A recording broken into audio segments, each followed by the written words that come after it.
In this video, we're going to develop a raw file so that you can see what steps are required in order to go from what the camera measures to what looks good on the screen. So let's go first and find a file. Here's the one I want to use. And we'll open it up. Now I have default processing available, but we're not going to use that here. We're going to stack the tools one by one. So here's the image. Not much to see, although you can see some lighter places down along here. That's going to be the lightest part of the picture. This is what the camera actually measured, with rawproc attempting to display it on the screen as it is. Of note, down here at the bottom gives us the status of our color management. You notice there's a profile error.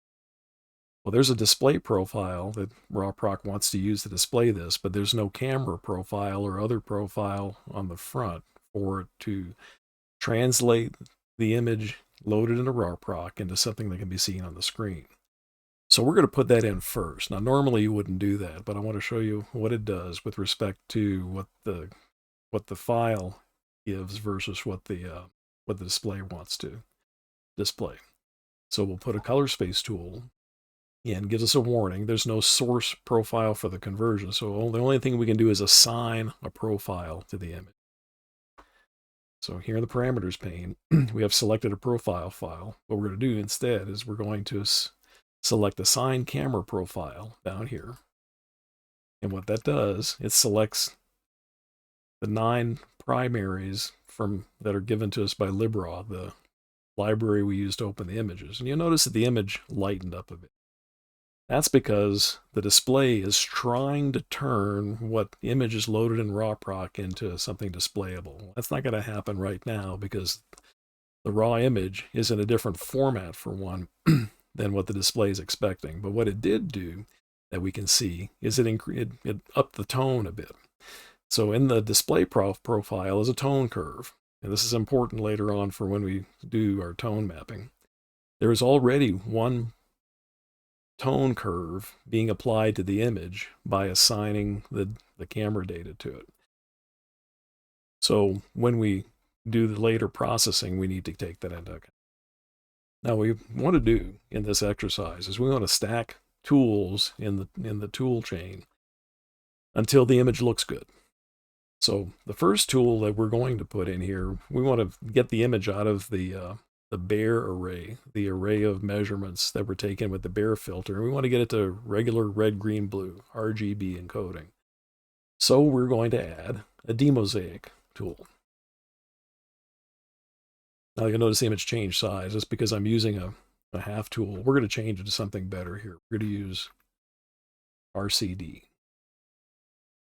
Okay, now the image is back to its normal size. And now you notice it's been given color.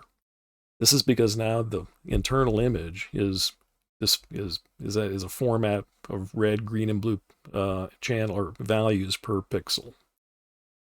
But you notice it still doesn't look good. You notice there's a shade to it, and it's still dark. So we have further work to do. So one of the first things we're going to do after this is we're going to add a subtract tool, and that tool tells us that that the camera provides us a number to subtract from the image. It's called black subtraction. That number that was provided by the camera was 1008, an integer number. Well, we use floating point numbers in rawproc, and this is the equivalent floating point number. We're going to select this, and you notice that the image goes dark. That's because these darker places are actually supposed to be black. And that's what black subtraction does. It subtracts out what's known as the dark current recorded by the camera, which the camera can really never record 0 because of it. So what we have to do is subtract that number to pull the numbers we want to be close to 0 to 0. So there. Starting to look a bit more normal, although it's still very dark. So the next thing we're going to do is we're going to apply white balance. And the white balance we're going to apply consists of 3 numbers that each of the red, green, and blue parts of each pixel are going to be multiplied by. And in particular, the camera provided us with a set of numbers it determined when it looked at the scene. So we're going to select that. You didn't see much change here because the image is still dark, but what happened is we changed the white balance of the image so that what the sensor recorded is adjusted to reflect the temperature of the light at the scene at the time. Now, color's starting to look better, but we're still dark. Let's fix that. If you take a look at the histogram here, you notice that our histogram, our data is really all piled up at the bottom, which reflects a dark image. It only goes out to about 0.24. That's because the data is still scaled the way the camera recorded it, 14 bits. Now what this represents here is what 14 bits would look like in a 16-bit scale, even though we're using floating point. But what we're going to do is we're going to add a tool that's going to scale the data so it fills the histogram. That tool is the black and white point. In particular, we're going to select the data option for the black-white point, which scales the data between the minimum and maximum values available in the image. So we do that, and now the image starts to come into view. Now at this point, what we have processed out of our raw file is a linear RGB image. Now by linear, what we mean is that the numbers representing the pixels are still in what we call the energy relationship to the original light, meaning that a value in here that's twice as big as another value represents a twice the amount of light intensity in the scene.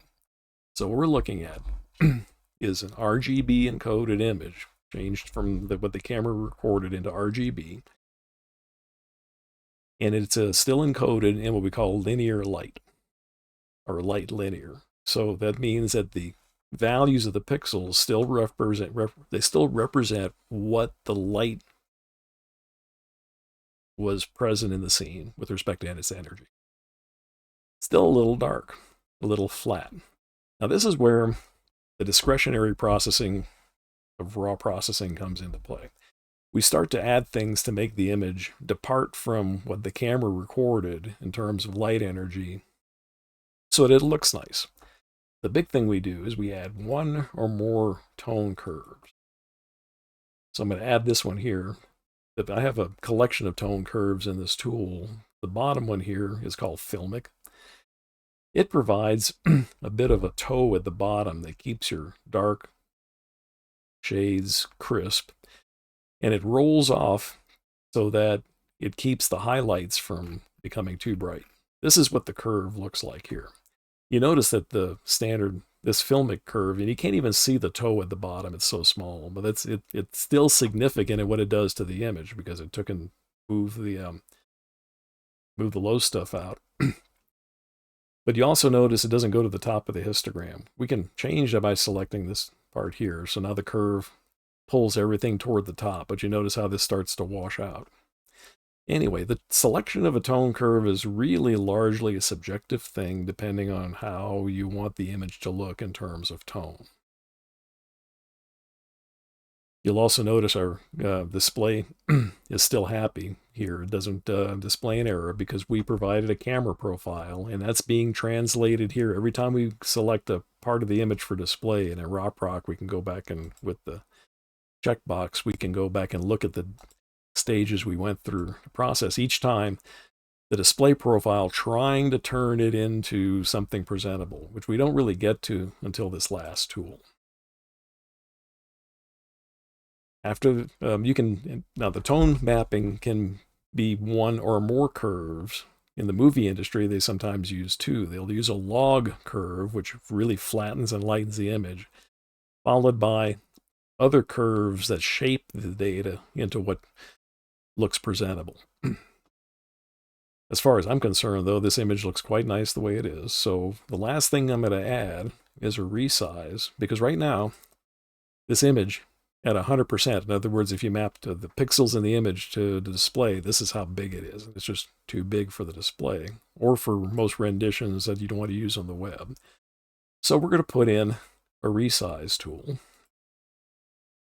Right now with the default of 640, I'll change that to 800. That's my favorite number for resize. Followed by a sharpen, because resizing tends to take away definition, takes away what we properly call acutance, or the illusion of definition. So we're going to put in a sharpen tool, and we're going to bump it up just a bit. It doesn't take much to restore some definition or acutance to the image. And at this point, the image is ready for saving to a JPEG. Now, if I was going to save this for printing, I would probably not do this resize, and I would probably use a different profile than my display profile. Or in the case of saving to a JPEG, it's saving it with the sRGB color space.